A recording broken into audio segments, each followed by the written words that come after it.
After I'm. I'll get a slow start to our program tonight. I'm Shannon Haddock, and I work under the fiction department, but I also plan the adult program. Tonight is the one of the end. Tonight and then Thursday night will be the end of the Stories of Exile program series, which was funded in part by Yiddish Book Center and anonymous donations. And they have been able to let me bring the authors tonight. The books we've read in the past are over on the table. The three Yiddish translations, books and translations. If you want to take one, that'd be great. And if you want, after hearing them talk about Acton Town, I've got some for you to check out also. When I was trying to put this together, of course, the idea of exile was very appealing to me, and it's a timely topic. And I am connected in a very small part to the explorer and reporter Ben Raines, who, had discovered the actual Clotilde ship in Mobile. I've gone on an eco tour with him, and it's just fascinating. I highly recommend it.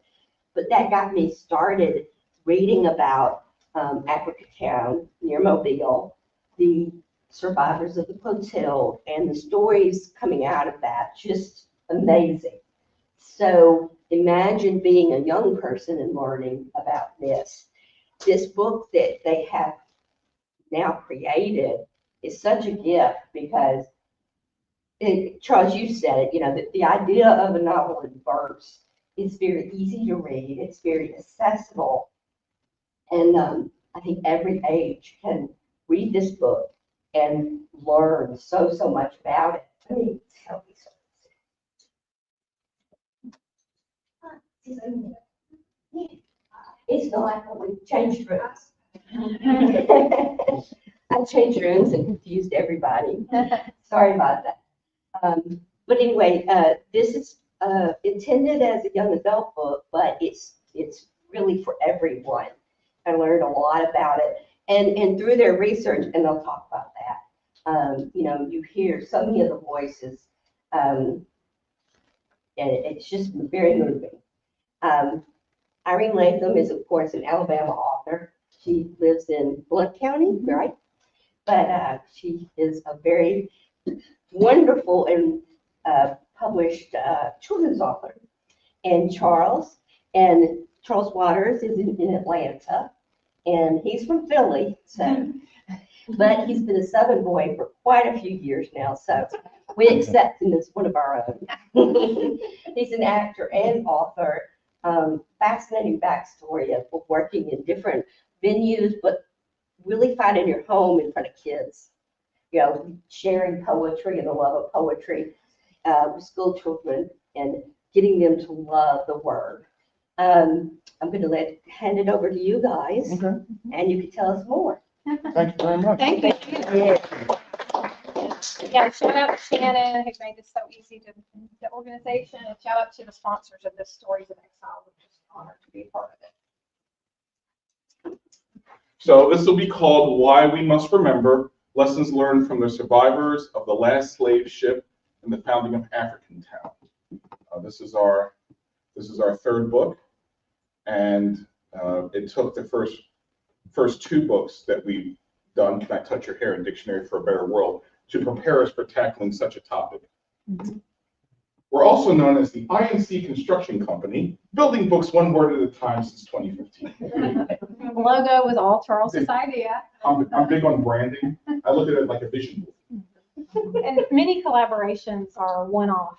And Charles and I just, from the beginning, had a really great working relationship. And so we feel very lucky to have multiple projects and more projects to come. Can you touch on how you do? We sure can. Maybe that's Yes, we sure. Yes, that's later on. Yes, Yeah. we'll talk all about it. And we're going to have a Q&A afterwards as well. Yes. So the great Jane Yolen. Do you know Jane Yolen? Yes. I know, yeah. Jane I mean, hundreds of books, more than a book per each day of the year. Well, yes, for over 400 books over 60 years. Owl Moon, one. 400 and counting. Yes, amazing, amazing. But this is what she says about collaboration. Collaboration is twice the work for half the pay. And I think Charles and I can agree that that's true, but also that leaves out, it's so gratifying. It is the most rewarding experience. You've got someone in the trenches with you. You've got someone to celebrate with.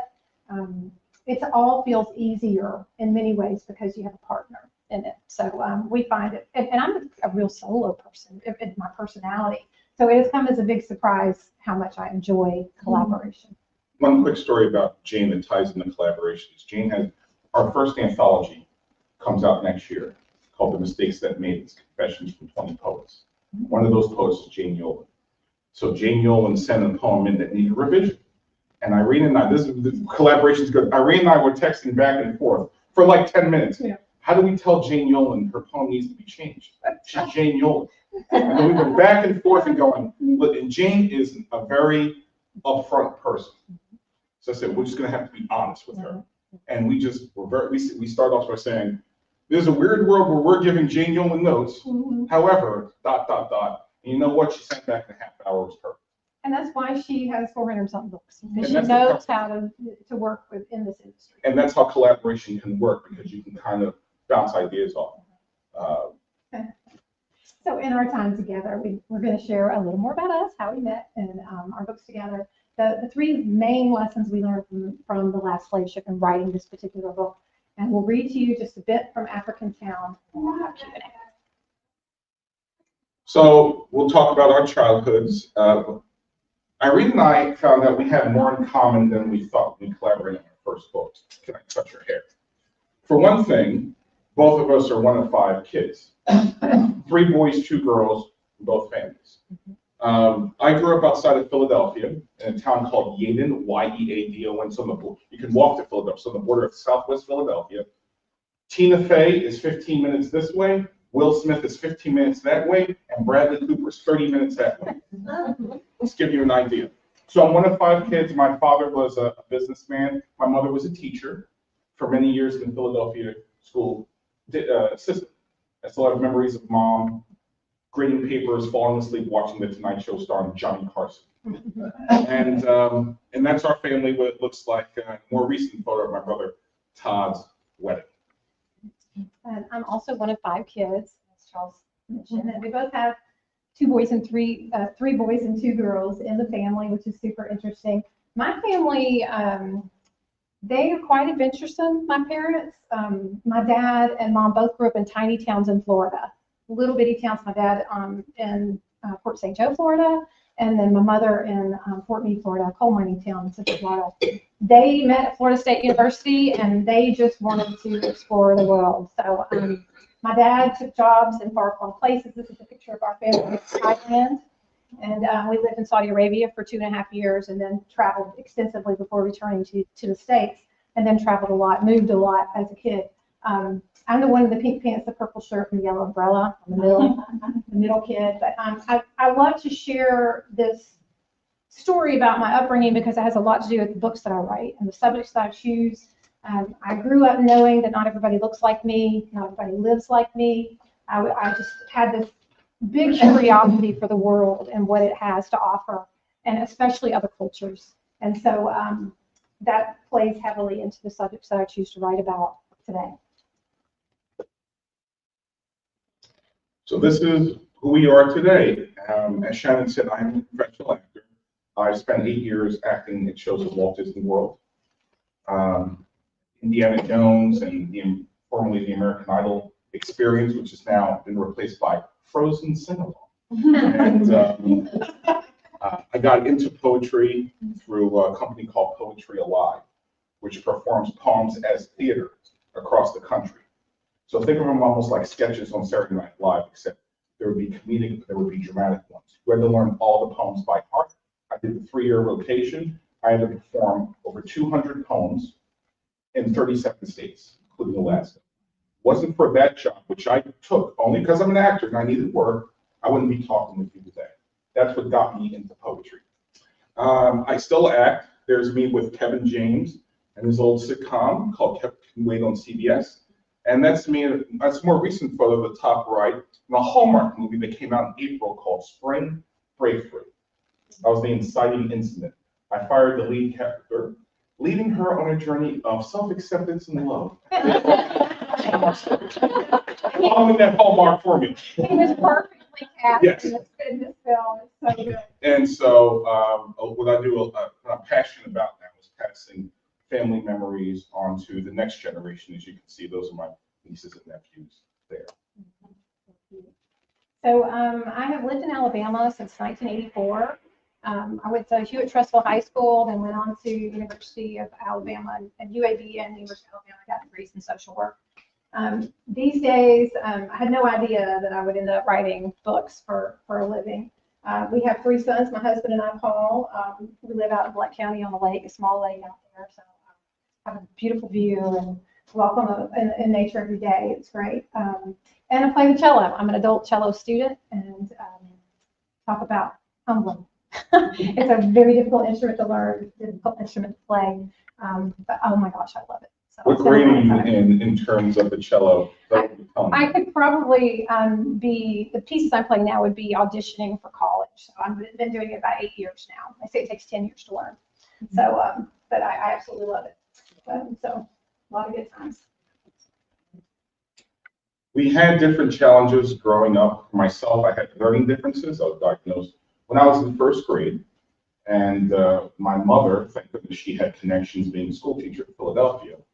She found a school called Penrose in Philadelphia that had classrooms where there'd be only maybe 5 people in the class.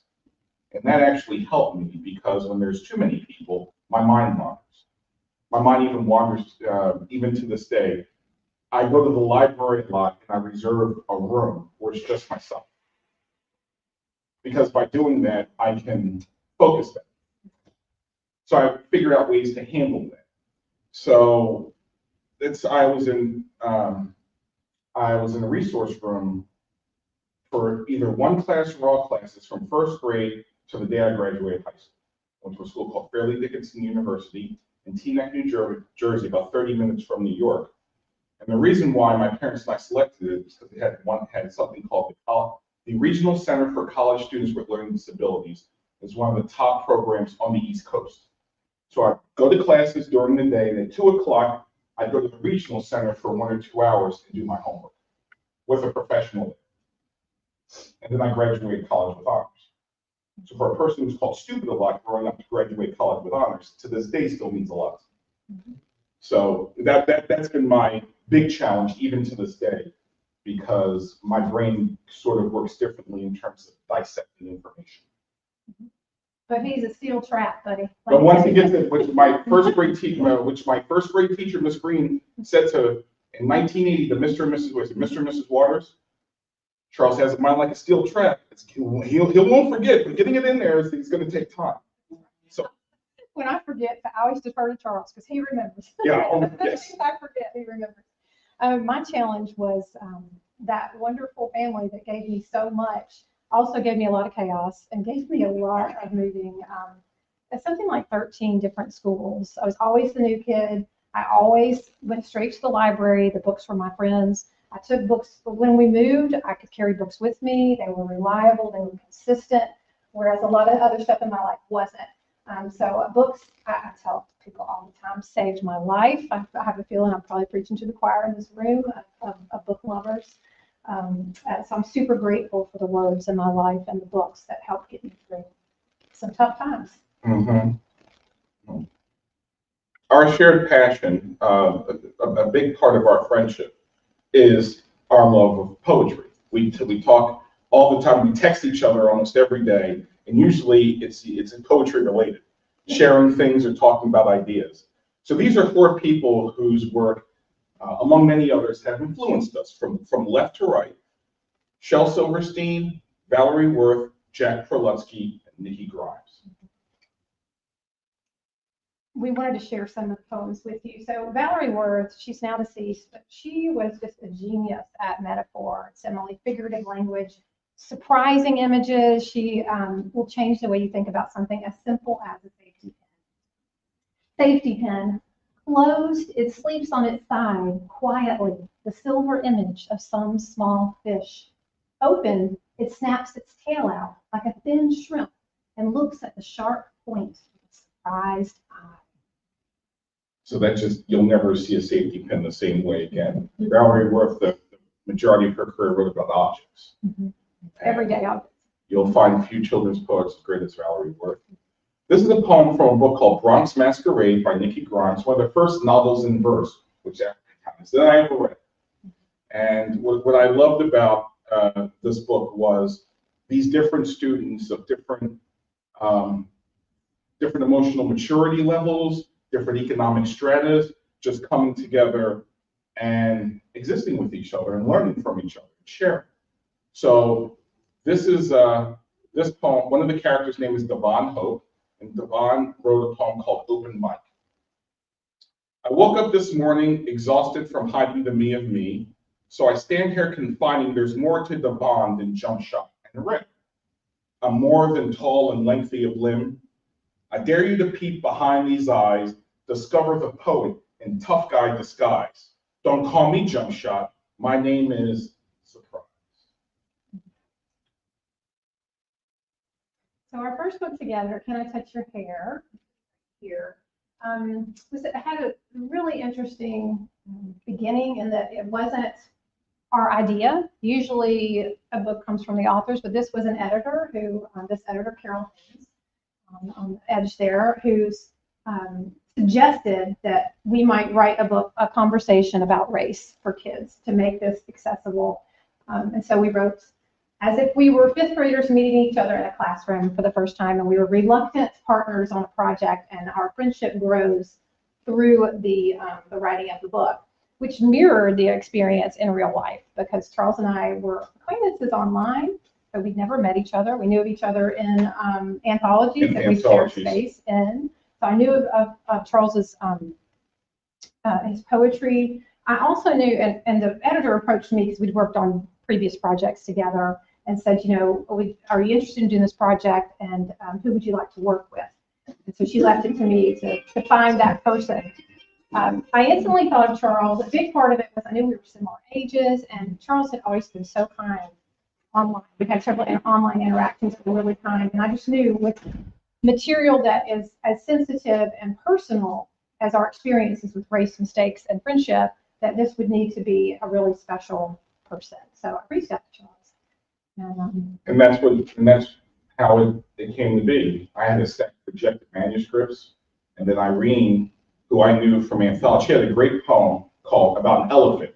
I love this poem about it. Elephant, described the elephant as having a dump truck body.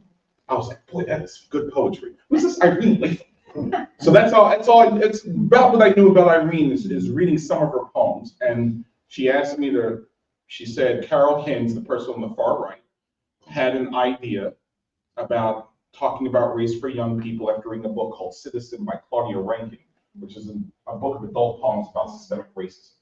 She said, wow, and this is what it takes. It takes somebody in a position of influence to kind of move that book, push everything forward. She said, what about a book about systemic racism, but for kids? Black, white, I don't quite know. And that's how Irene and I came to be in terms of writing books together. So we owe a lot to Carol. Wow. Oh, I'm sorry. It's unicorn rare for an author and illustrator actually meet. Yeah. Because the editor and the creative director pick the illustrator. We have nothing to do with it. They may ask our opinion. And in the case, like for Dictionary for a Better World and Be a Bridge, Mir Dodamini lives in London. And for Be a Bridge, Nabila Adami lives in Jakarta, Indonesia. So chances are we'll never meet. So this is very rare for an author, illustrator, and editor to be in the same photo together and publish it. So that's Sean Pauls and Selena Alco out of Brooklyn. They illustrate books together in the park. Our second book, Dictionary for a Better World, Poems, Quotes, and Anecdotes from A to Z.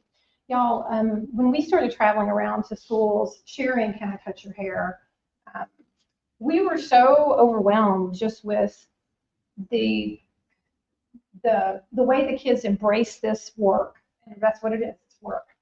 the diversity groups in this one particular school in Michigan, East Grand Rapids, Michigan. They spent so much time and poured their hearts into their writing. And so anyway, when it came time to write the second book, we wanted to honor them and do as good for them as they did for us and for the world. So anyway, we really challenged ourselves on this book. We selected all kinds of words like ally and shero and hope and tenacity. It's 50 poems in 46 different poetry forms. There's a poem, a quote, usually about the word, usually by a writer, most of it, an anecdote, a story that Irene and myself have with the word, and then an action step the reader can take with the word and carrying it forth in their lives. So that book came about because of rejection. So all you writers out there, because you get rejected, may lead to something else. Because Carol said, well, we gave her something else. She said no, but said, just send us ideas. One of them being dictionary. Oh, skipping ahead to our fourth book. Yeah. To be a bridge. We wanted to bring Can I Touch Your Hair to a younger audience, because that's something we got a lot when we visited schools was, that was a little mature for kindergarten through second grade. So how can we bring that material to them? So that came out a couple of years ago. No, it came out in 2022. It came out, African Town came out, and then later on in February, in something like, came out in January, and Be a Bridge came out in August. But we're in the cover. You can see us there. So our you see, hands. Yeah. there's Irene, and there's Charles, and that's Nabila, the illustrator. So Nabila actually is, that's usually the way of like an illustrator will do that. They'll do something very sweet and try to connect everybody together. Yeah, and that was something that happened in these books. The characters are Irene and Charles. It was so much autobiographical information that by the time we had it as placeholder names to begin with, and then it was us. We just couldn't pull it away from being our own names, and so that has followed us.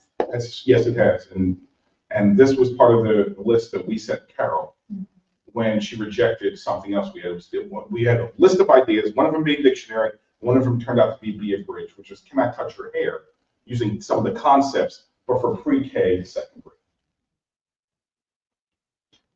Now we'll go to the third book, the reason why we're here, which is African Town. This was an idea Irene had. Why don't you tell them what happened at the Alabama Book Festival? Have you ever been to the Alabama Book Festival in Montgomery? It's a lovely little festival. Charles and I were there speaking about Can I Touch Your Hair? For Can I Touch Your Hair? Yeah, and so we love to travel and do stuff when we're together. We went to Tuskegee. We went to Tuskegee and saw the George Washington Carver exhibit. But someone at this festival was presenting, there's a little blurb at the same time we were presenting on African Town. And I read the little blurb and I was like, holy cow, I had Alabama history. I don't know this story. And it was like this light bulb moment. And so I immediately, how you can do on Amazon, I immediately ordered books, those academic books, Sylvia Diouf's book we'll show you in a minute.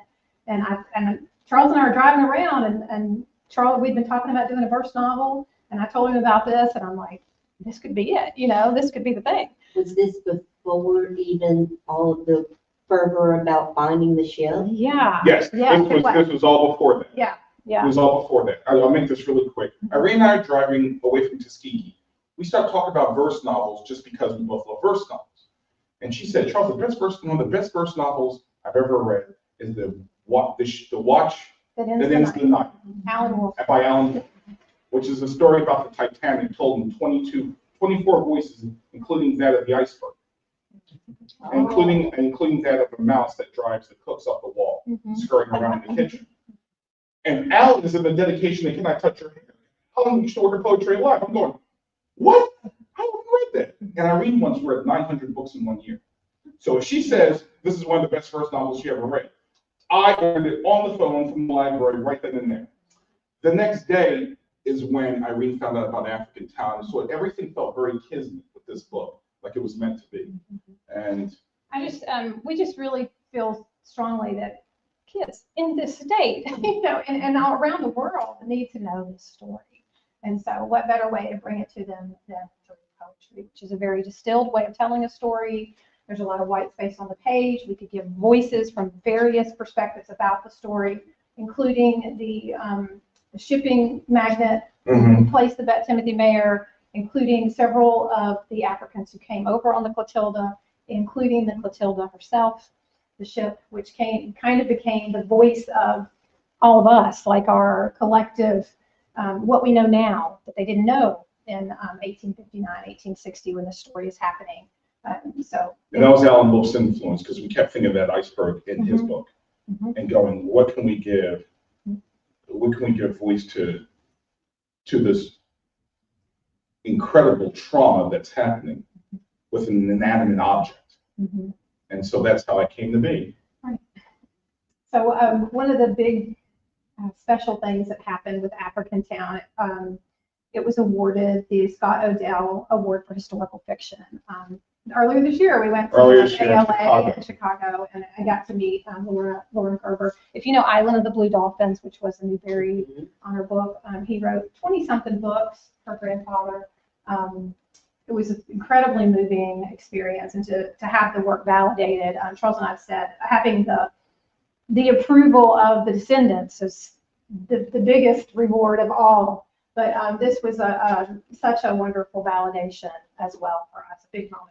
Irene won't mention this, but I will. I love full circle moments. Irene, as a little girl, would scout the library for Scott Odell books.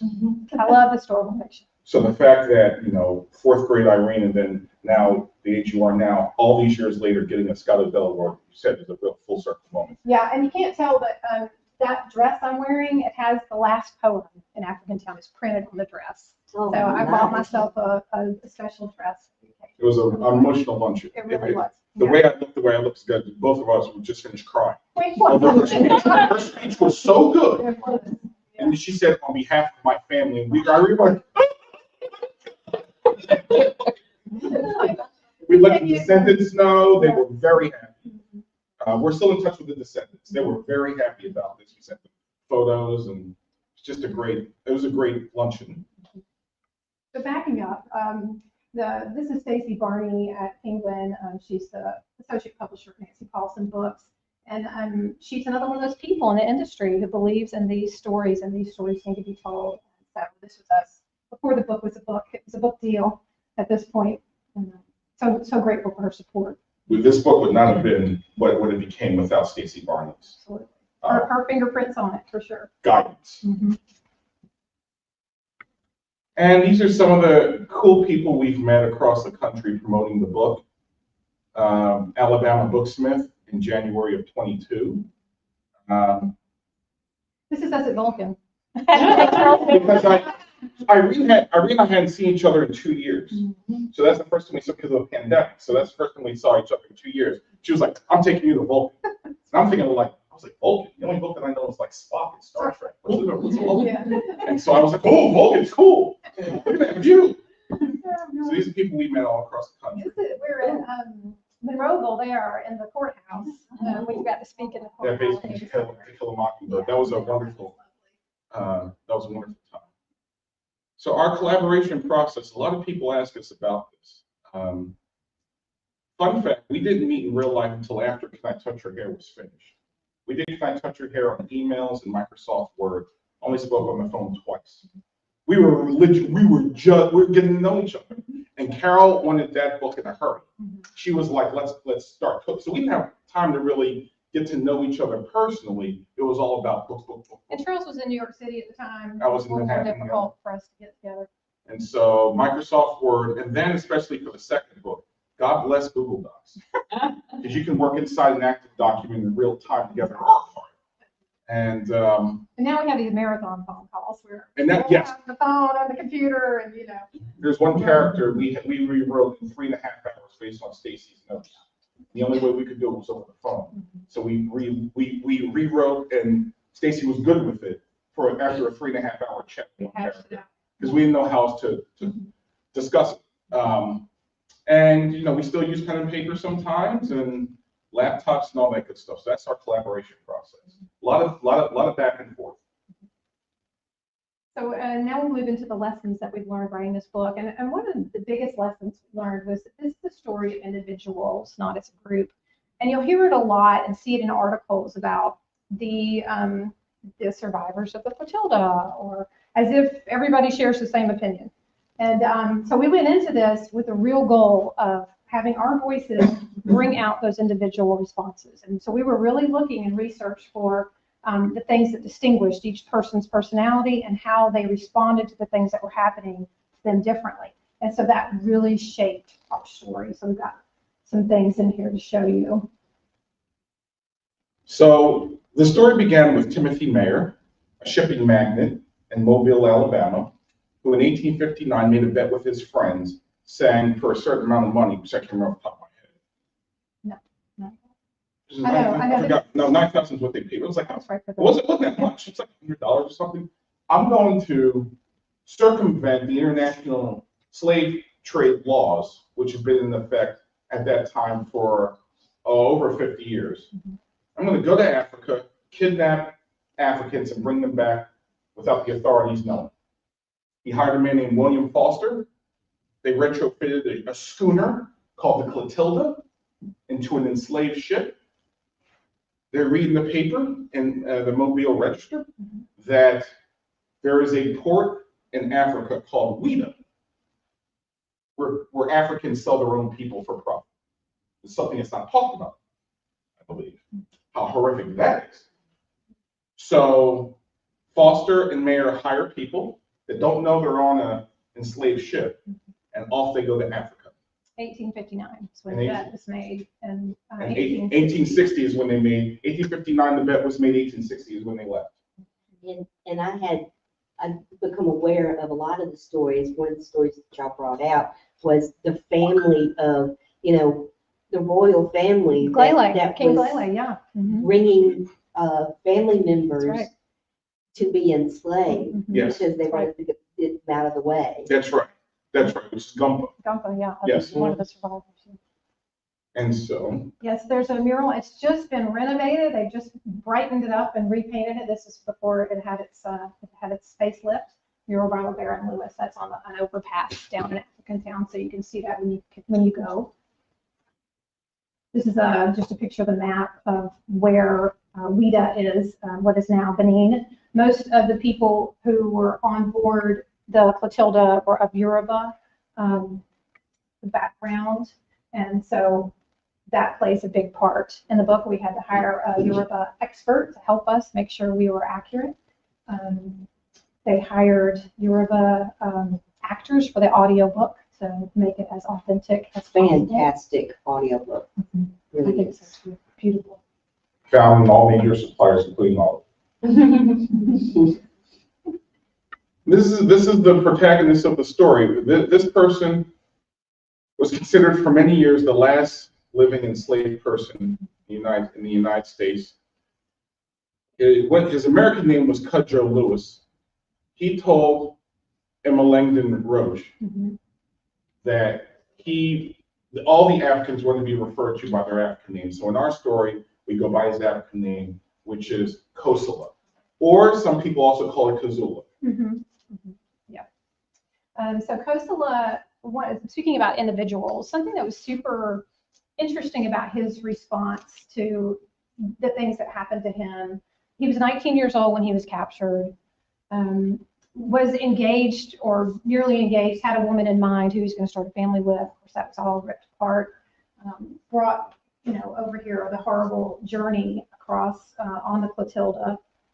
And he maintained this sense of joy and wonder, gratitude. He had constantly talking about gratitude. He was the one who maintained hope for so long that they would be able to return to Africa. So they got here in 1860, of course, emancipation in 1865. And so our story covers emancipation, their journey trying to get back to Africa, and how they of course approached their former owner and mayor, and he had no reason to help them. So eventually they gave up that dream, but they decided to transfer that dream to making their own community as to honor their African roots and to keep their traditions as much as possible while also living in America. But this was one of the people who gave everybody kind of a reason to keep going. He was the glue in a lot of ways in that community. Yeah. You know, I think about the song These Hands by Bill Withers. Look at Clotilde's hands. Look at those knuckles. Just think what those hands have been through, the labor. And we wouldn't have this story if not for him, because he did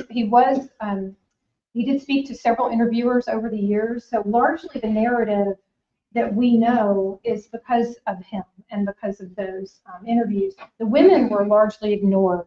And so Charles and I, it was important to us to bring forth the women's voices as much as possible, which meant with historical fiction, where you don't know the facts, you use your imagination based in research. So it was really important to us to give a picture of the women. But we're very grateful for Clotilde for telling the story as much as he did. There's Clotilde with his great-grandchildren. And there's also a problem, when this information was being collected, you can see how old he is.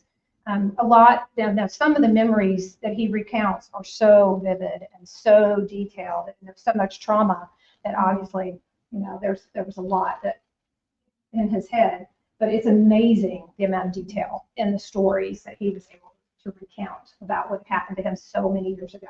Keep that photo in your head about the great-grandchildren. That's true. There's something that's going to carry through later on in this presentation. So that's Clotilde with the Banshee, one of the shipmates. Mm-hmm. There's Gumpa. He was the person who was sold by King Glele, who's his uncle. He was sold off because he was an independent thinker. So Glele and Cody were like, "Gotta get rid of him." Just sold him to Foster. I mean, you sold him to Foster. Foster's like, yeah, what's going on? Here, just take him. And Foster's like, okay, fine. That's how, because they just wanted to get rid of him. But he became a real leader in the community as African Town was formed.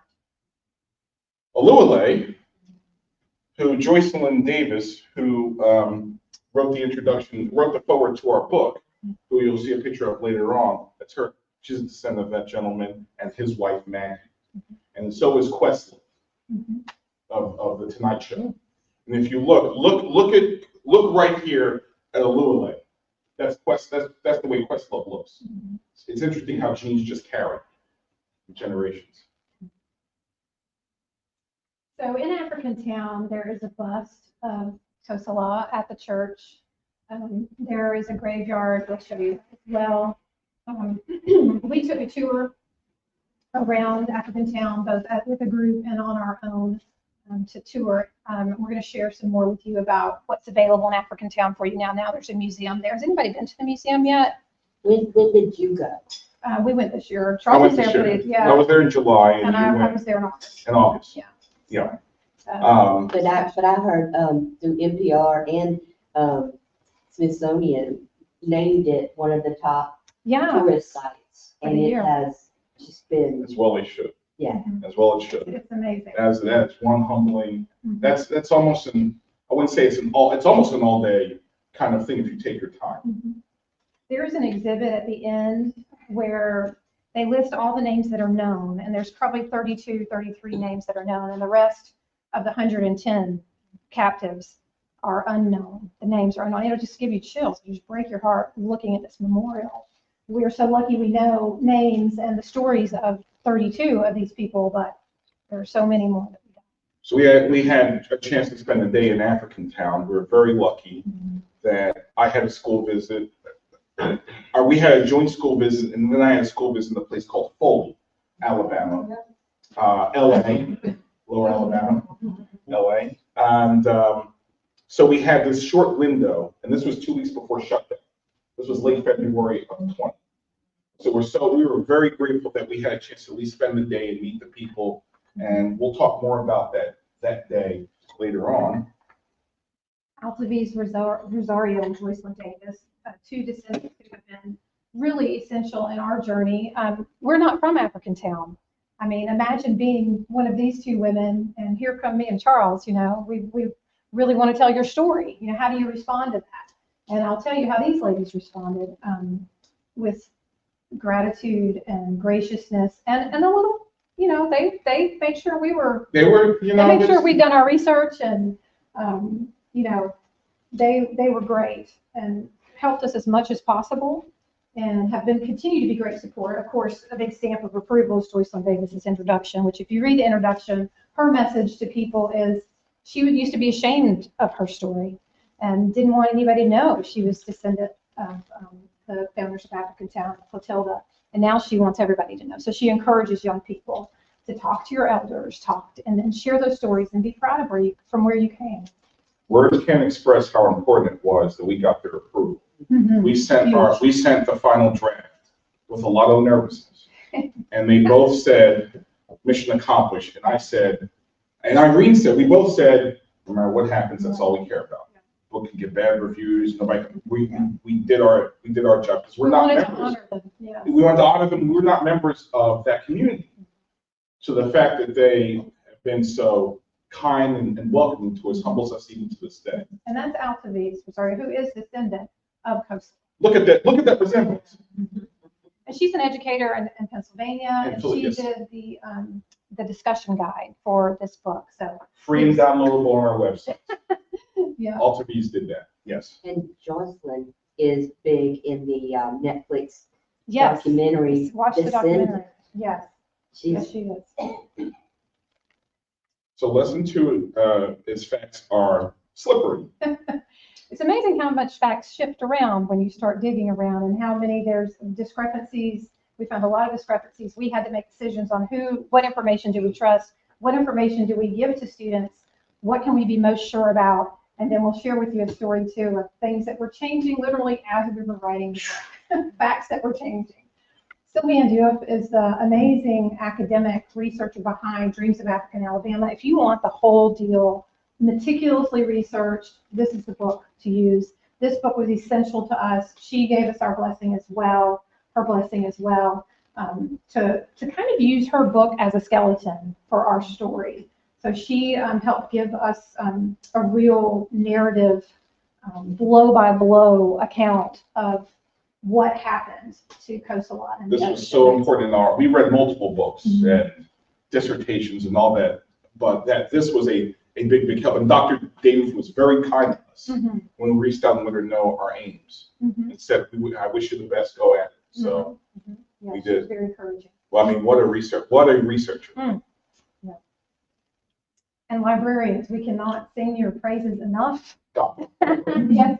And Biggs and Valerie Ellis down in Mobile, where much of this information is archived, just could not have been more helpful. Charles and I, after we were there in person, we would have questions that come up. Obviously, questions come up as you continue research. We send an email, reach out to them, and then by the time you wake up in the morning, there's like this extensive document attached, and where they found out all this information. It was such we were wonderfully helped and aided by these two women. I'm so grateful for their help.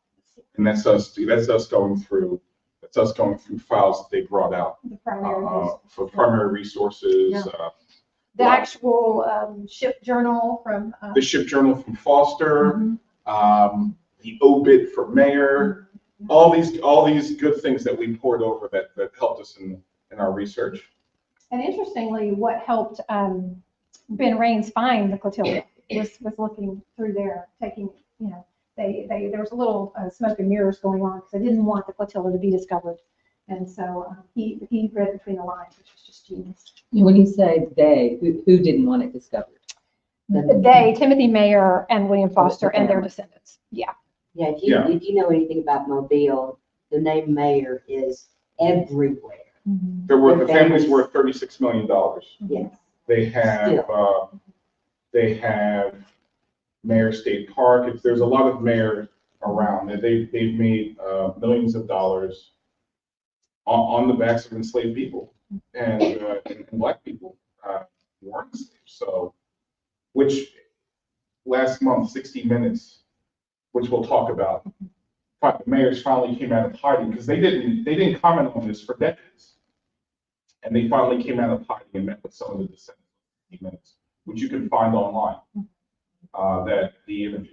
we reached out to them for our book because two of our boys, we have Timothy Mayer as a major character. He's the antagonist in the book. So we wanted the family to know what we were doing. We're in touch with Mike Foster, descendant of William Foster, and he's in touch with the descendants.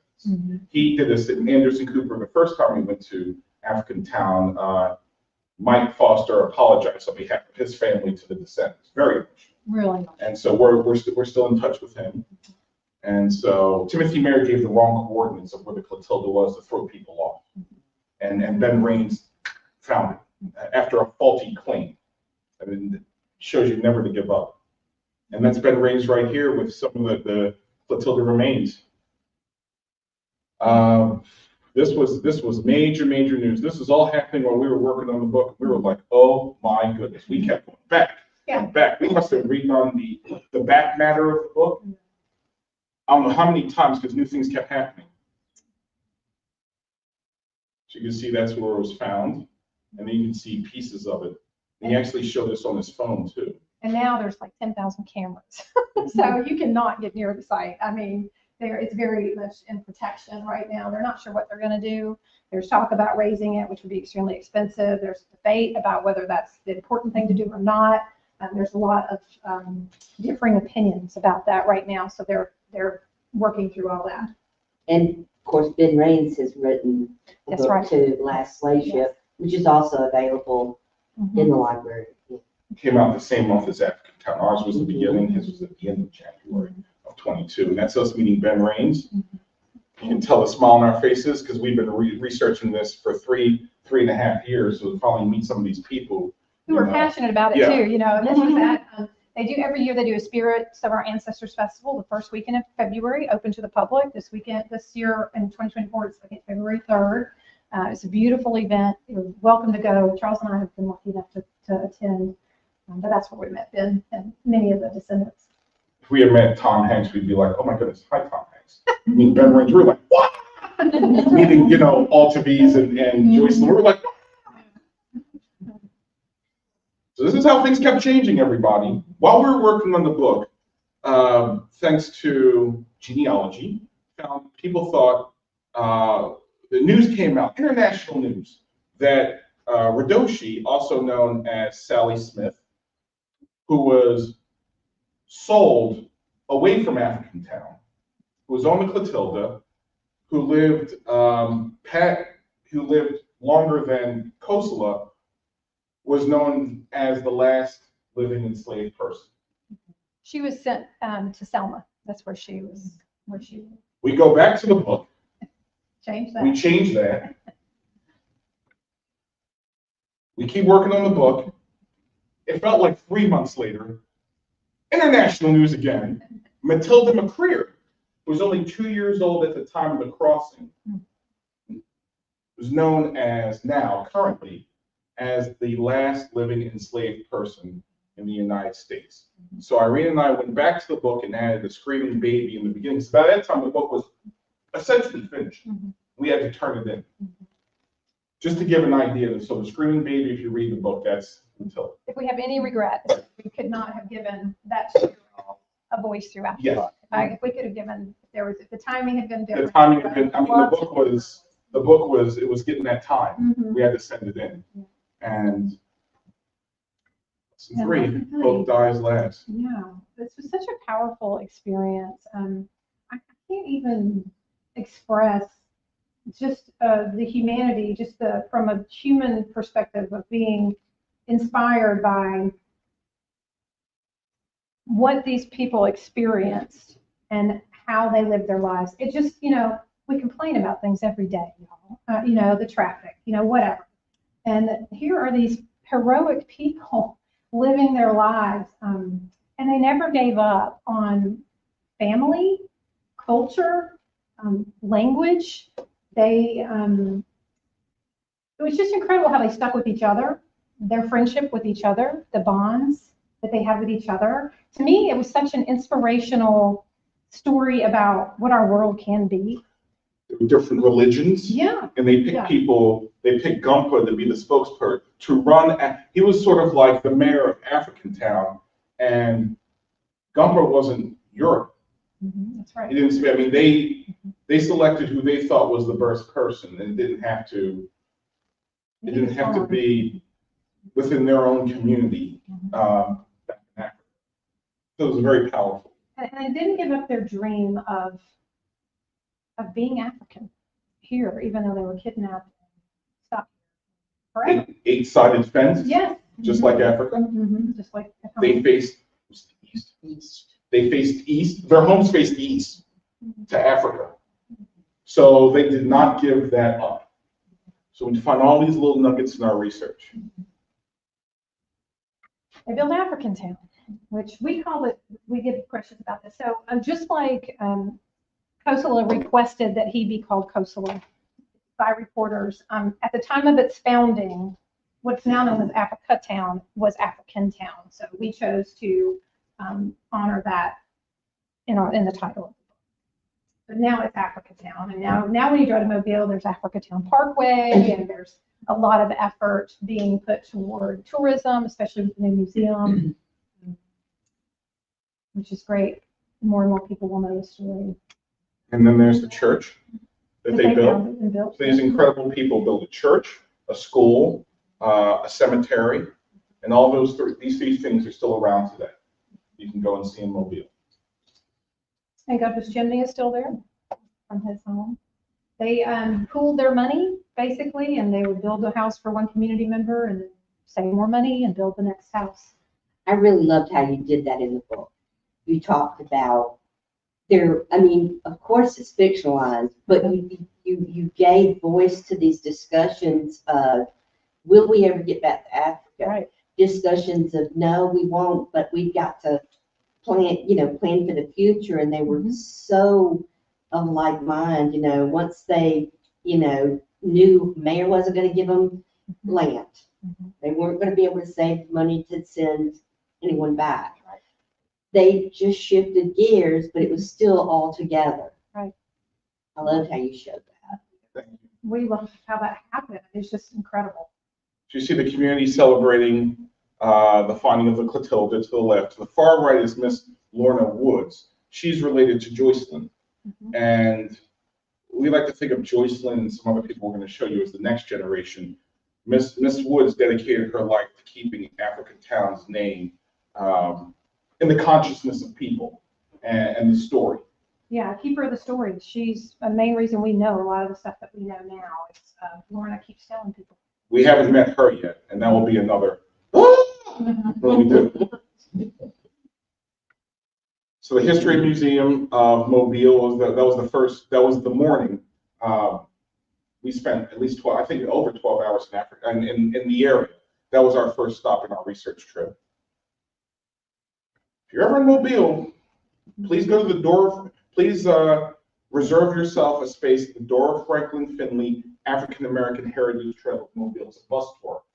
It takes about 2-3 hours. It takes you through major African American landmarks in Mobile, a chunk of that being African Town. Now, how old is that tour? Yeah, I mean, is that a couple of years, or has that come about since? It's been in existence. It For a was in long time? existence. Not a long time. Within the last 10 years, I would say. But if you're in Africa, that's something that I hope will be on your itinerary, because Irene and I learned a great deal. There's something about us doing the research, but actually being in the space and seeing Telegraph Road where Mary lived, seeing it. Just this is the cemetery. And at the memorial, That's Clotilde's grave marker. That's right after we did the African American tour too. So Irene and I were really trying to keep it together. It was a really emotional story, and it affected us in ways that even though we together and apart, we have more books coming out, but we'll never. I feel I'll always be tied to Irene because of African Town, especially. So that's Altamese Rosario. That's what she looks like. That was during the celebration that they have every February. And there's Joycelyn. she's a doll. She's just wonderful. Oh, she's just lovely. And then this is Delisha Marshall. She is a descendant of Gumbo. And she's part of the next generation I was telling you about. She lives in Baltimore. She's an engineer. And I have a cousin named Vicky, and she lives about an hour and change away, maybe 75 minutes away. So Delisha actually came to the day after Thanksgiving last year to my cousin Vicky's house, and she met a lot of members of my family. And us Waters, we ordered food, and she stayed the whole day. We're just like, you just keep talking. The minute you get sick of us, let us know. We want to know everything. So that's Delisha. And that's Joe Womack. Joe Womack is not a descendant of one of the survivors of Clotilde, but he is a community member who's passionate about environmental justice. And if you follow anything about Africatown, you learn very quickly that this is an area that has been destroyed. If you watch the documentary, there's so many incidences of cancer in the area because of the industry. It has not been protected. The neighborhood is just, it's pretty heartbreaking story. And he has brought much of that information to light, and is an activist, and putting this on the government, trying to get changes made, putting information out there, done amazing things for Africatown, raising that visibility. And that's James Patterson, the principal of Mobile County Training School, home of the Whippets. Which is the school that the Africatown founders built. So we went in that school, you guys, and the students, they don't know how special the ground is that they're walking on. They're just middle school they kids. didn't know about Africatown and history. Yeah. I think they do now, but when we were there, that was just kind of the beginning of this wave of awareness.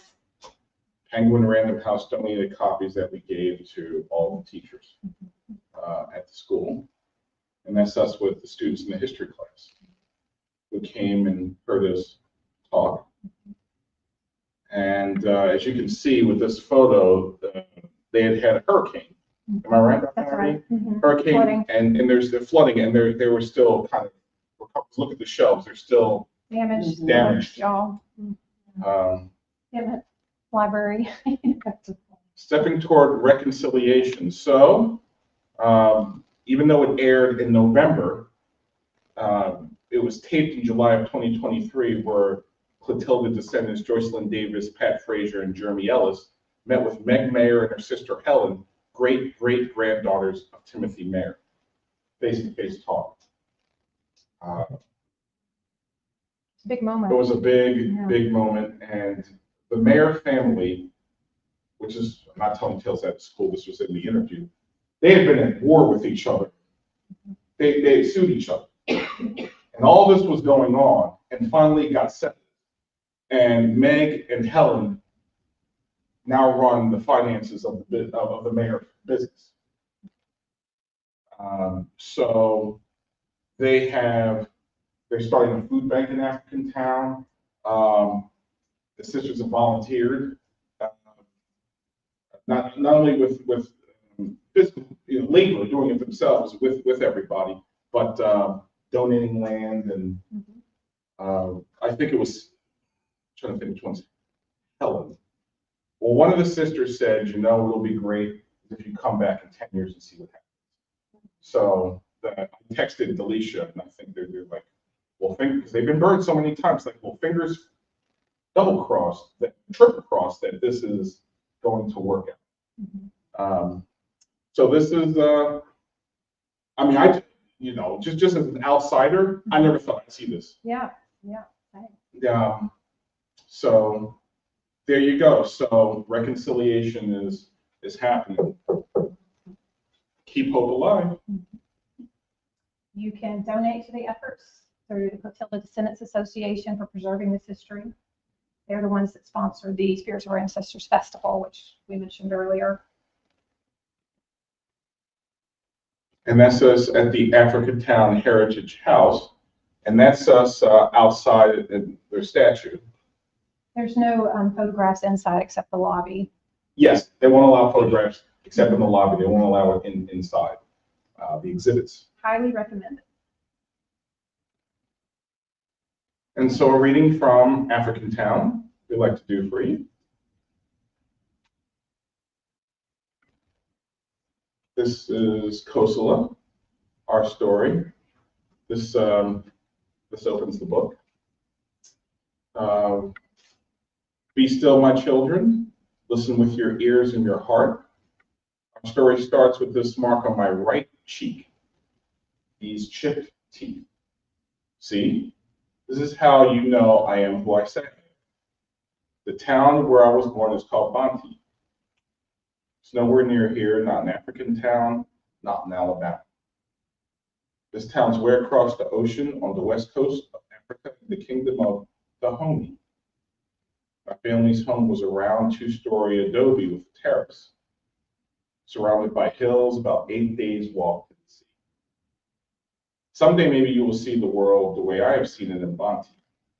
Then you will know how the sun kisses the earth, melts like honey over the land. It's no wonder I believed all of life would be bright and sweet. No wonder it still shocks me that the world can be so hard, so dark. That darkness, it brought me here. It brought you here. This is our story. So you'll notice in that poem there is, instead of the word thee, is thee, and there is they in place of they. And if you have picked up Barracoon, which is totally in the dialect that it was in Coastal's dialect, this is just a way that we could bring forth some of the dialect without it being overwhelming to young readers. We wanted for kids to be aware that there was dialect, but so we had to make choices on how we could show. And then the other poem we wanted to share is Clotilde poem. And this is day one. I cheer on those two vessels, hoping they'll catch me and set the Africans free. Arrest all these white men and capture Glele and Akode too. But it doesn't happen. My burden is that once my riggings are set and someone mans this wheel and spindle of mine, I fly. I leave those boats behind and am out of ship's range in 4 hours. I've always thought I could handle anything until I hear the wails of Africans trapped below decks, their souls being crushed by loneliness, fear, and abuse. Their screams threaten to tear me apart, but their long stretches of silence are even worse. I have the open sea to ride upon, but what must it be like for them? I do what I can do to make it a smooth crossing. The captain and crew may not care about them, but I do. With each surge across the waves, I fight to keep us all safe and strong. If I'd been built with a heart, it would be broken.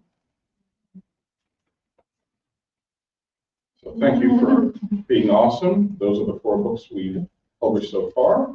Those are our websites. You can find downloadable teacher's guides to Can I Touch Your Hair? Dictionary for a Better World in African Town on our website. And at this time, let's do a Q&A. Okay, mine is like Q with a lot of A. The thing that struck me most about the story of the Clotilde was when they talked about when they came to Alabama and met other slaves.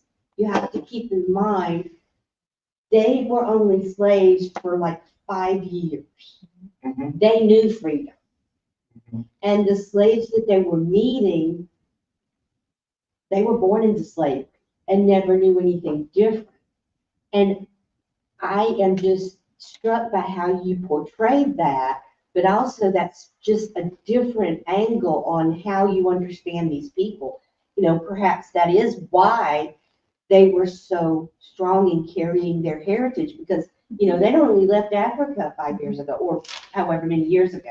Right. And a lot of the stories you hear of slavery in Alabama in late years, they were born into it. They knew, you know, and they knew the concept of freedom, but they didn't know freedom.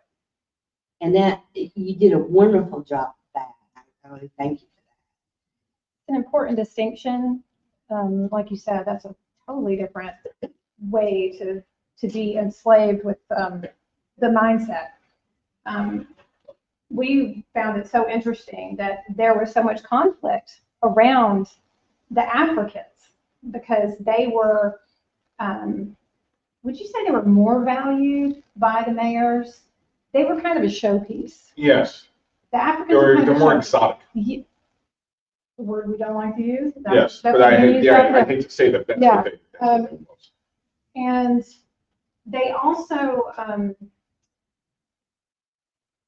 they were scared of the Africans because they weren't afraid to fight back. That whole mindset that you're talking about, and a person who's been born enslaved perhaps doesn't have that same mentality. There was conflict, physical conflict, and the owners at times were fearful. They kind of backed off when there were several incidents where the Africans took up for a woman who was being abused, and that's in the book.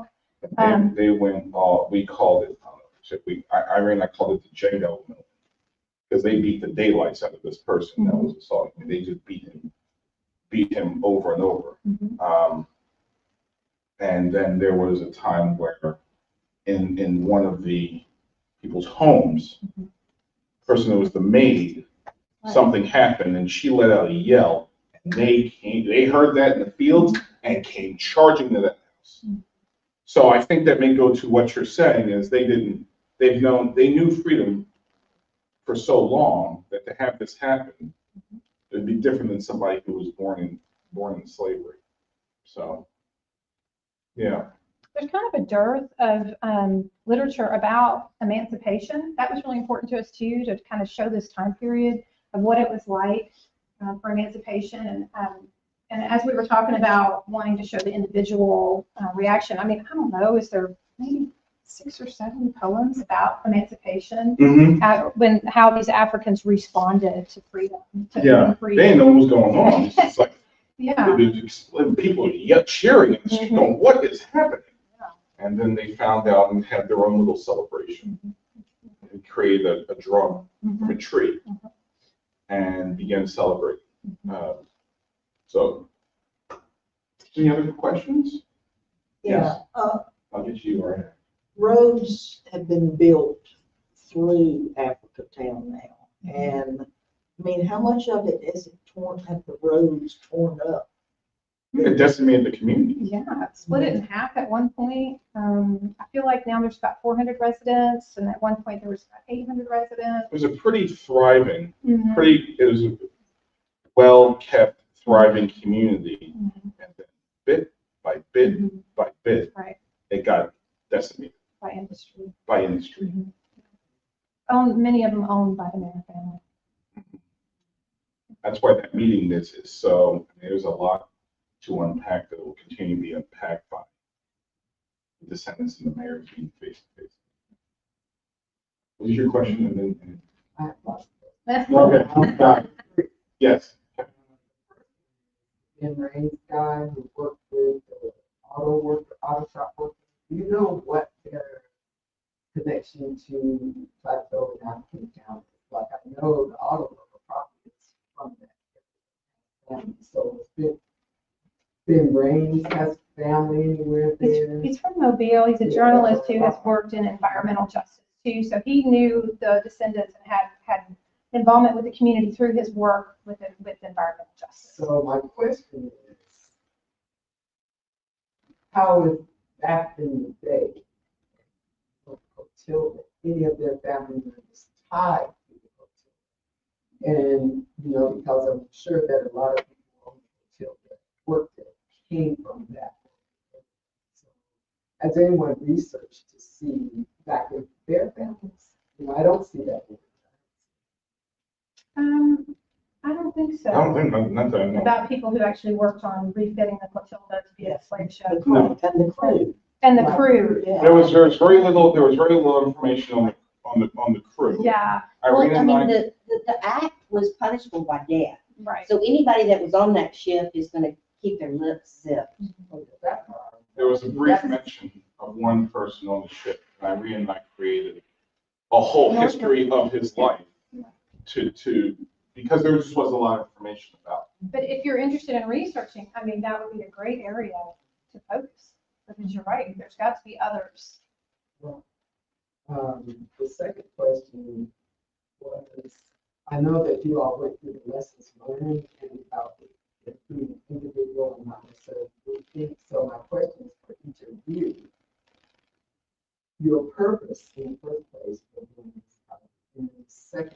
your particular lesson for each of you? Like not necessarily, and it could be that it was one of the points, but do you have something particular for each of you that is your lesson that you learned? And I, does that match your purpose? You know, what, yeah, that's a really great question, a really thoughtful question. Do you want to take that? I mean, Or- to me, it's like reading about the 1921 Tulsa massacre, and I'm 48 years old, going, how did I not know about this? I think it's these pockets of history that are not, that we don't know about, that spark my interest. And also, particularly as an African American, I mean, there's stories been told in my family throughout the years about slavery. And so I felt it on a visceral level that way, but I also felt on a visceral level of this hidden pocket of history. Like, why don't we know about this? And when Irene and I's interests match up, we're usually off and running. So. Yeah, I would say for me, so one of my purposes or goals as an author has definitely been to pull forward stories about Alabama and Alabama history. And I think there's so much negative about Alabama, and I wanted people to know about these people who accomplished amazing things under really difficult circumstances. I can't think of anything more inspiring than that. So I think a big thing for me was to provide young people with heroes that are here in our state and that have done things, you know, that could make them feel like they can accomplish things and get through their own day and their own struggles. I think there's something so powerful about the history. And just to be an ambassador for this kind of history, to share it with people who don't know, is such a powerful experience to kind of be a witness to that. So getting to know the descendants is huge, just to make those connections. I mean, I'm a shy person, so and writing is a great connector, and it's taken me out of my own little world. And so on so many levels, yes, achieve the purpose and beyond that what I set out in my own individual thinking about what to achieve in this book. I think for our collaboration, the quote Sylvester Stallone, we're in the hope business. Yeah. That's something that's in each of our books, and the ones that we have coming out in the next couple of years is about not giving up. Maybe that's why this story like this resonated for me as well. So. And there were a lot of firsts with this. This is your first older YA, YA book. Mhm. Historical fiction is your first foray into that too. Yeah. So that's fantastic. my third question was, have you, with your books, not just African, in this age where we're back into the recycling book again, have you had to deal with Can I touch your hair with sharing me? knowledge, but you know, Can I touch your hair with me in Pennsylvania, which is my home state, and which made the book made the state list. So we're just in. On what ground? But what they, Um, what was the objection? I think it was because of the religion. Yeah, those lists don't usually They don't specify. what the objection. There's a book in there called Sunday Service, which is actually a true story. I mean, it's like faction. You know, can I touch your hair because Irene and I didn't know each other? It's faction. It's fact and fiction together. And Sunday Service is about me questioning why I'm in a church with that's diversified, but we're praying to a white Jesus, which is the question I had. One of the things Irene and I have in common, we were both acolytes in our respective churches. Irene was the first female acolyte at her church. She went against the pastor and won. So shy ones are the most determined. That's why I tell the kids. I was like, shy people, you know, Good listeners. yeah, just determined. So that's something I had a question with, and I never got a good answer. So that's where that poem came from. And I know I've gotten trolls that emailed my YouTube account saying shame on you. That's my guess. We feel pretty proud of book that. I mean, Yeah. I feel we're doing something right for Yeah. the band. Yeah. But I know Can I Touch Your Hair was. Yeah. A friend of mine and Irene's, Tracy Sorrell, she's had, I think, 7 books at one point or another. What We Are Grateful, Ostalika Lika, her first book, is it got banned because it made white people feel guilty, even though there's nothing to feel guilty about Irene's book. It's about indigenous people celebrating themselves. So this is the kind of world we live in, and we just, you just keep writing books. Well, first of all, I want to thank the Yiddish Book Center and Google Library for sponsoring this whole series. Second of all, it really does resonate with me because I am a second-generation survivor of the Holocaust. And the thing that really strikes me in growing up in a Jewish home with a father whose parents had been killed in the Holocaust, what strikes me is how my parents kind of struggled with that in the way they wanted to teach their children. In some ways, they were hiding what had happened because they knew it was so awful to talk about your family being murdered because of their race. So they hid a lot of that, and we didn't talk about that 2,000 pound gorilla in our home because it was too painful. And I really wish I could have asked my father more questions. The other thing that resonates with me in this wonderful talk that both of you have done is that the survivors. What did we as survivors, how did that shape us? And that for me is really important because I feel that it's my responsibility I have 8 grandchildren, 3 children and their spouses. I feel that, over the years, this is something that's sort of been growing inside me, that I have that responsibility to pass on the lessons, not just what it means to be a Jew, but more important, what it means to be discriminated against racially, and how poisonous and dangerous racism is. So, what I'm trying to convey to my grandchildren is A, the story, B, look, we've survived, we've thrived. My grandchildren are all graduates of college. They're all, I'm proud of that, but more than that, they're decent human beings. And so that's the story for me, is the survivors, the hope that you guys talk about.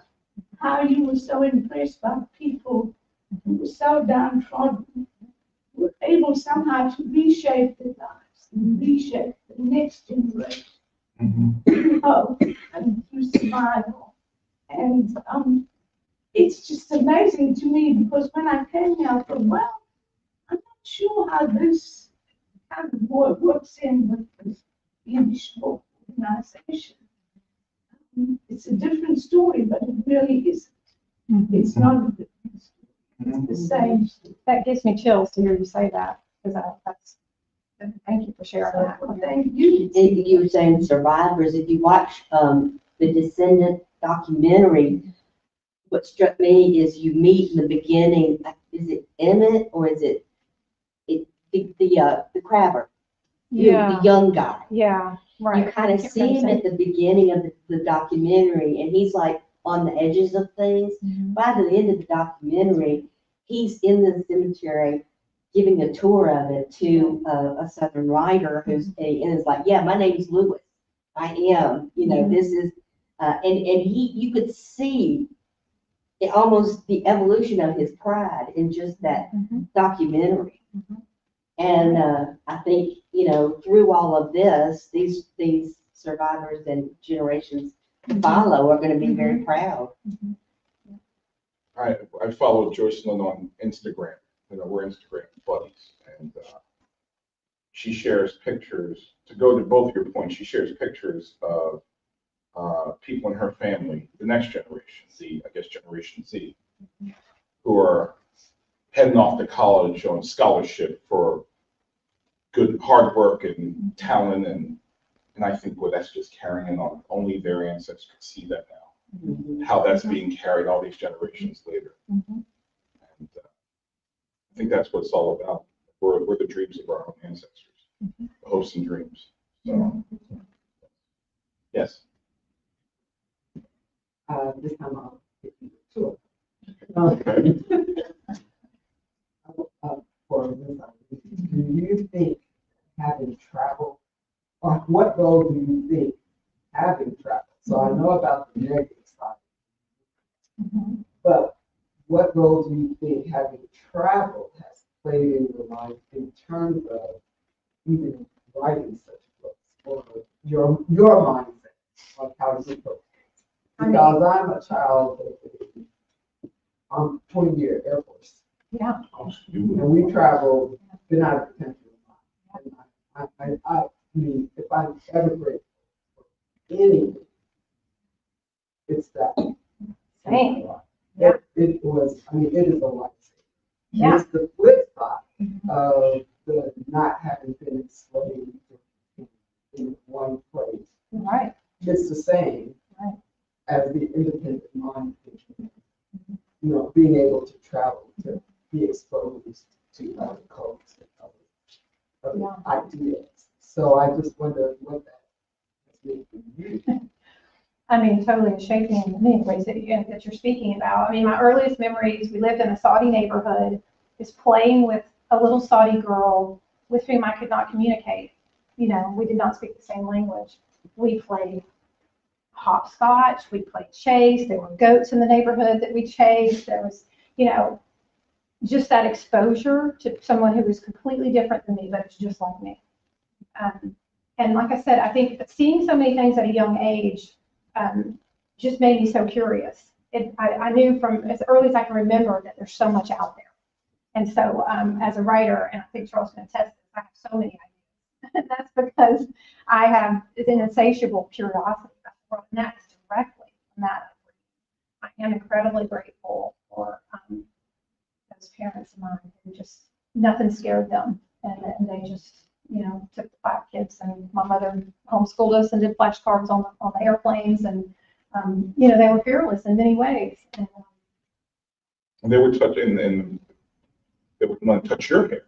oh yeah, that was a big thing in Saudi Arabia.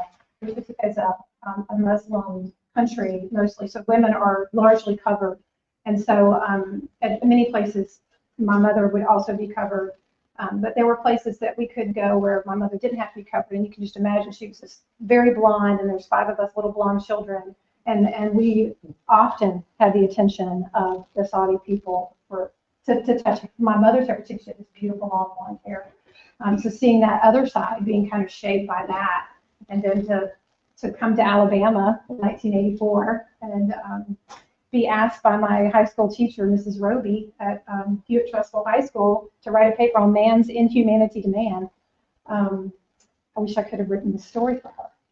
You know, there's so many, unfortunately, that have happened in history.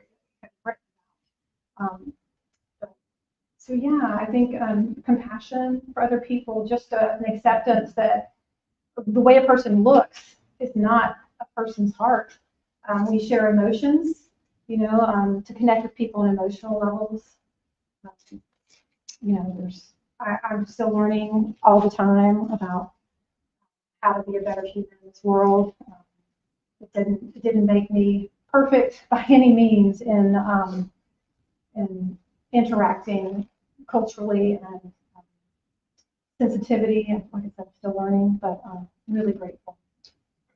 For me, I was not a big reader growing up. I'm of the, now I know, you know, and teachers can do the best they can. And I'm of the mindset now, as 50, is go where the kid is. Don't try to bring the kid to you. You go to the kid. If a kid loves sports, give him the crossover by Kwame Alexander. Watch the Magic Hat. That's how I'm out. Then, I don't think they kind of knew what to do with me. And so the only thing I read was the sports pages of Philadelphia. And I read that from 5th grade till the day I graduated high school. That's all I read. Maybe a book here and there, but it was stuff I remember. God love this woman. She taught our in 7th grade. It was Johnny Tremaine. Got a bunch of young black children. What do we care about what happens with Johnny Tremaine? I remember that book because of the frustration I had. And I got the poor grade in the class because I didn't care. I did not care. I didn't care then. I wouldn't care now. But if she had kind of figured out a way within the curriculum to go, Charles likes sports, give him this, it would have changed everything. I firmly believe that. So the first book I read cover to cover was Ordinary People by Judith Gibbs. Read it September 1991, freshman year. At the regional center, college students with learning disabilities. It happened to be on the shelf. I was just getting into motion pictures, and I knew that was a movie. I said, let me read the book. It was the first time I read a book where I felt like I'm sitting there and the story's happening in front of me. Like real life people are acting it out, and I'm just sitting there watching. I felt all the things. Emily Dickinson said, you feel like your head's on fire. I felt all the feelings that you had. And that started my reading journey. So my journey is, I'm playing catch up since 1991. So I'm just like grabbing everything and going to the library. They know me very well because I can focus in one of those rooms where it's just yourself.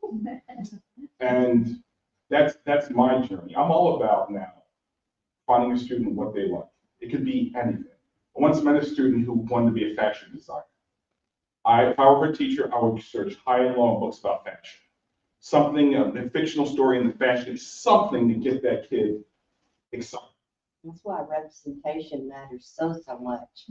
And when we try to silence the voices of those being represented, Yes. that's just a shame. So that's our missions dovetail very nicely, but they're opposite, but they dovetail in the same way a lot. And then we find that we have a lot more in common than we thought. We're even named after our grandparent and great-grandparent. Like all these little nuggets. So, representation matters. Traveling across the country. My parents stayed in my family from 1974 to 2021, they lived in 2 places. That's it. Where Irene went to like 14 different schools in the first 16 years of your life, something like that. So, and then when I'm an adult, I'm like, I got to see the world. So I tour across the world. I tour across the country. So everything has been kind of opposite, but it dovetails and it kind of works. Plus, we met each other later in life. As I said, I mean, if you had met me when I was in my 20s or before, you would have hated my guts.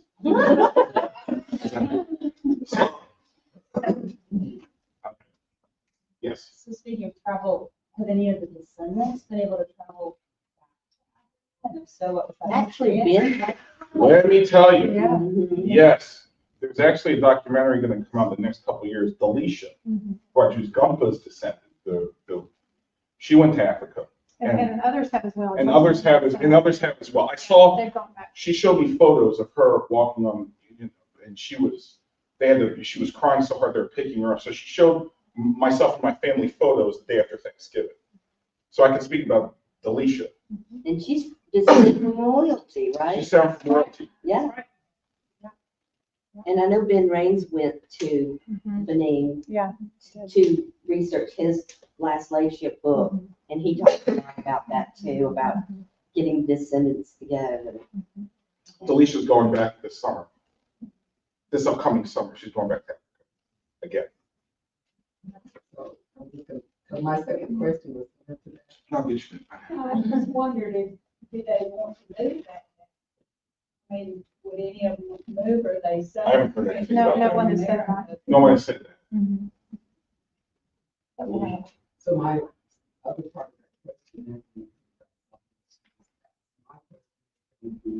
I, not only did we travel because we were in the armed forces, I also served for a short year, but we also traveled after we retired and we were lucky enough to live in Tanzania, East Africa. So I went to junior college and high school in Tanzania, East Africa, and I've been there one time. It's been to take my mom back and my daughter. We weren't tourists the first time, so we went on a safari. But my question was for you all, have either you traveled to or particularly in, the home Have no. yet? I have not. I have not. No. We'll see what happens this summer. It depends on Mhm. how many school They've visits I can invited get. us to go to, with the group. Yes, Delisha invited, Yeah. some of my family are gonna go. Mhm. I don't know if I have the money, but Delisha is, yeah, she invited us. One more question, maybe? Yeah. It's just a comment, actually. Are you all familiar with Joe Opala, the anthropologist who actually took over the work of an African-American linguist who had gone to the Gullah Islands and had tried to analyze the historical significance of a song that was shared from mother to daughter across many generations. And he took this linguist's work on after his death and worked with an ethnomusicologist in Western Africa and ended up finding the exact tribe from which this song came. And it was a song about dying. Mm. And yet it was shared from mother to daughter on the Gullah Islands as a song of joy and heritage. But it was a song that actually was sung by those enslaved on the ships coming across. And it's a beautiful Your next story. book? Yeah, it's a beautiful story Yeah, because right. Joe Opala was telling us, he said these people who came to the Carolinas and who grew rice, they were engineers. These people could do things that we did not know how to do. And it was a very, very powerful song for story for many of us, particularly those of us who are raised in the South. And by the end, we were all crying and standing. Because I think it still touches me because I think so many of us understand what it means to be connected to our roots, to our heritage. And this was that powerful story where that heritage was able to be connected. And for so many, it's possible, but it's a beautiful story. Thank you for your work. Thank you. Did you have giveaways? We do. We have giveaways. And also, I just want to point out, we have our first Birmingham Poet Laureate here. Salam. Reed. Now, is it the first or is it? Yes. Okay, that's what I thought. I wouldn't want to misspeak. Thank you for showing up and coming. Very nice. And you wanted to do some giveaways. Yep. First, I just want to thank you all for coming. I know it's December 19th. I would have, if I had, in hindsight, I would have picked a better date or something, but I'm thank you all for coming. Yes. We need to thank you though, Shannon. Yes, Shannon. Thank you. Well, if you all of the Stories of Exile programs and talks are on YouTube and Facebook, recorded. Just look for the Hoover Library's YouTube channel and you can participate in them that way. We had some really great books that we discussed. Some of them were harder than others, but yes, you go ahead. I'm sorry. So We have 3 books to give away. let's give away African Town, I guess, first. Yes, and we'll sign this. We'll just ask a question from our presentation. Raise your hand if you know the answer. First hand up wins the book. What was the year the Africans arrived on the American shore? 1860. You got it. You got yourself a book. Hold this is for you. Well done. No, I listened. Right. That's right. That's right. And, Charles and I each have books that came out this year that were not with each other. So we're going to each give away a copy of that. This is The Museum on the Moon, the Curious Objects on the Lunar Surface. so it turns out those astronauts have left a lot of things up there on the moon that you may not know about, including 500,000 pounds of trash. So anyway, it's a book of poems and facts about the Apollo missions and what we left behind. Hugging Very it. kind. Beautiful. Super fun. I was a space nerd girl for sure, and still am. But this is great for kids and families who are following the Artemis missions that are currently in the works. Let's see. First person's name. Who was the first first astronaut to walk on the moon? You. You got That's there for you. That's signed and all that good stuff. I talked about Tracy Sorrell earlier. Tracy Sorrell has written many books on indigenous culture and native culture.